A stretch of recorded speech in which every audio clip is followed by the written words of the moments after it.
welcome back to Arya Star Chemistry. Today's session I am going to discuss the chemical properties of ether. Last lecture I am going to discuss the physical properties of ether. Let us see the chemical properties of ether one by one. First one is laboratory test of ethers. These ethers are a neutral compound in a aqueous medium. सुरुवातीला आपल्याला laboratory taste of इथरची बघायची आहे. जो इथर आहे हा इथर काय आहे तर न्यूट्रल कंपाऊंड आहे. काय आहे? Neutral compound in a aqueous medium.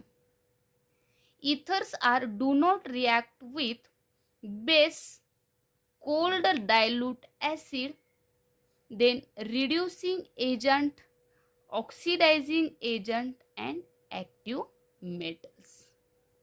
These ethers are do not react with base, cold dilute acid, reducing agent, oxidizing agent and active metals. And the ethers are dissolved in cold concentrated H2SO4. Let us see this reaction. This reaction, ethers in presence of H2SO4 to formation of, due to formation of, we get R O R dash H plus HSO4 minus. जर आपण काय केलं तर H2SO4 याचं जर आपण काय केला H रिमूव्ह केला म्हणजेच H प्लस 2 काय राहील याच्यामध्ये तर HSO4. जर आपण याचं स्ट्रक्चर काढलं तर अशा पद्धतीनं असेल SOH OH double bond O double bond O. म्हणजे जर आपण हा एक H काय केला रिमूव्ह केला H प्लस केला तर राहिलेला सर्वच्या सर्व काय आहे निगेटिव्ह पार्ट आहे. म्हणजेच कोणता आहे HSO4 आहे. म्हणजेच आपण हा काय करतोय H या ऑक्सिजनवरती देतोय. म्हणजे इथं काय तयार होतं एक पॉझिटिव्ह चार्ज आणि HSO4 मायनस. म्हणजे ethers are dissolve in cold concentrated काय आहे sulphuric acid due to formation of a oxonium salt. आपल्याला जो साल्ट मिळणार आहे हा जो साल्ट आहे याला म्हणतो आपण ऑक्झोनियम साल्ट.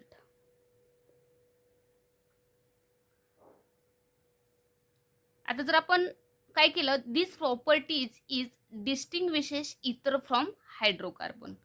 जर आपण काय केलं इथर घेतला काय केला जर एका बाजूला काय घेतला इथर घेतला आणि जर आपण दुसऱ्या बाजूला जर काय केला हायड्रोकार्बन घेतला हायड्रोकार्बन आणि जर आपण काय केलं हा इथर आणि हायड्रोकार्बन घेऊन जर आपण त्याच्यामध्ये कोल्ड कॉन्सन्ट्रेटेड H2SO4 टाकलं तर आपल्याला काय मिळेल हा इथर ह्याच्यामध्ये डिझॉल्व झालेला आपल्याला मिळाला. म्हणजेच आपल्याला ऑक्झोनियम साल्ट मिळालं.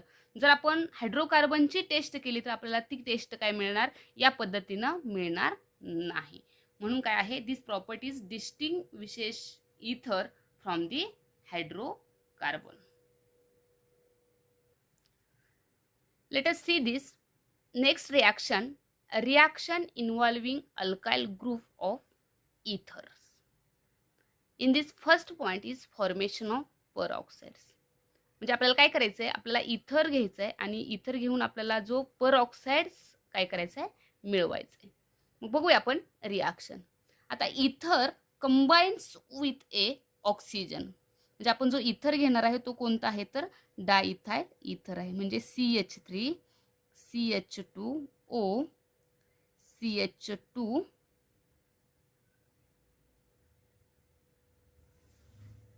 CH3 हा काय आहे डायइथाइल इथर डायइथाइल इथर.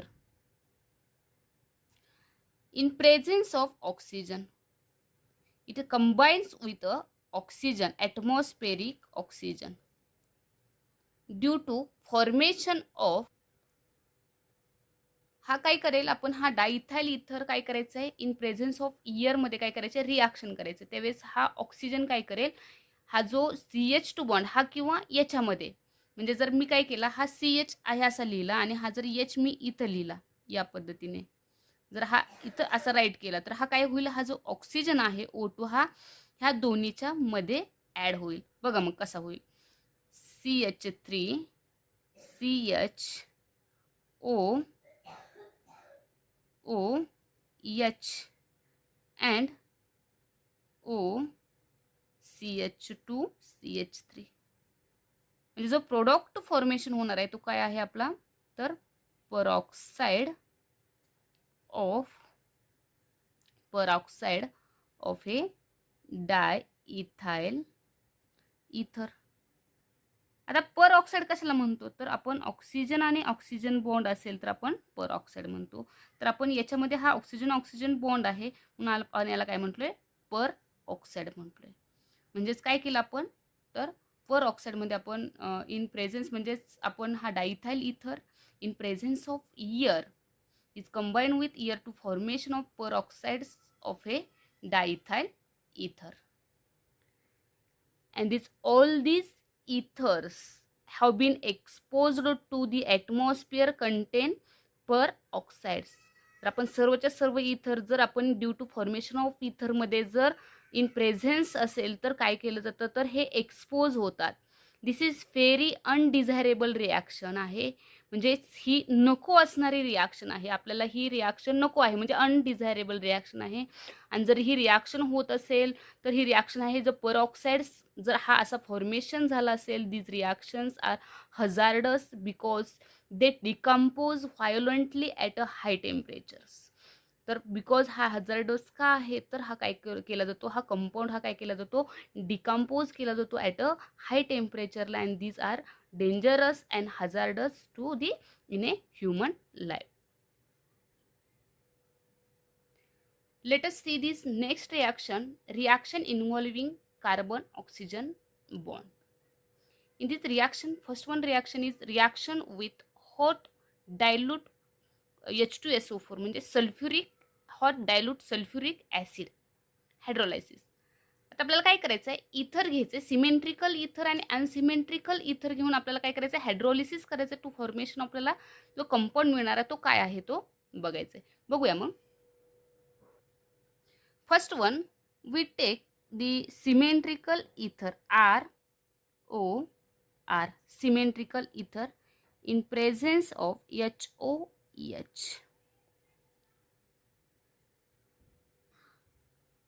Ether is heated with hot dilute sulfuric acid.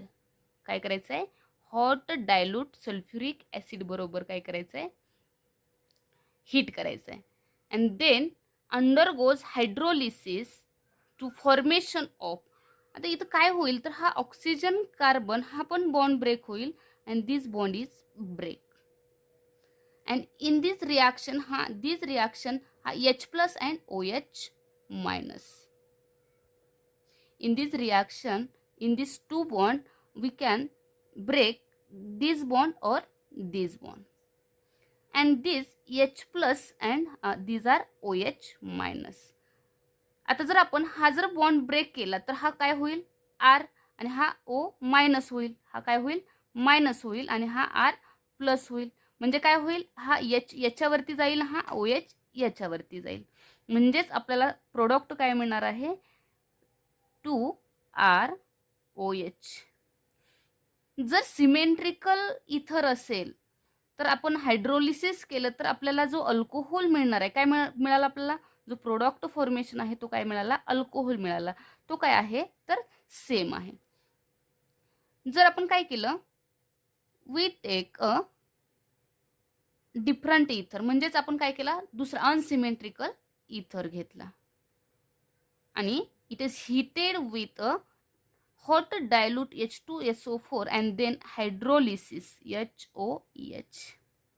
आणि सेम आपण काय केलं, हीट केलं H2SO4 बरोबर आणि काय केलं आपण, हायड्रोलिसिस केलं.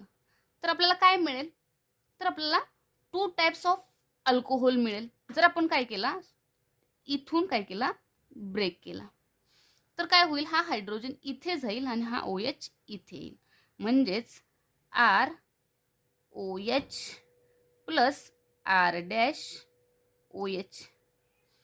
Two types of ether. We get two types of ether. And then we take aryl alkyl ether, म्हणजेच AROR is a hydrolysis with a hot dilute sulfuric acid H plus is heated with due to formation of, आता इथं काय होईल, तर in this molecule AROR, this bond is, we can break this bond and we can break this bond. जर आपण हा bond break केला तर काय होईल, ROH किंवा AROH फॉर्मेशन, म्हणजे AROH प्लस ROH, म्हणजेच वी गेट टू प्रोडक्ट्स.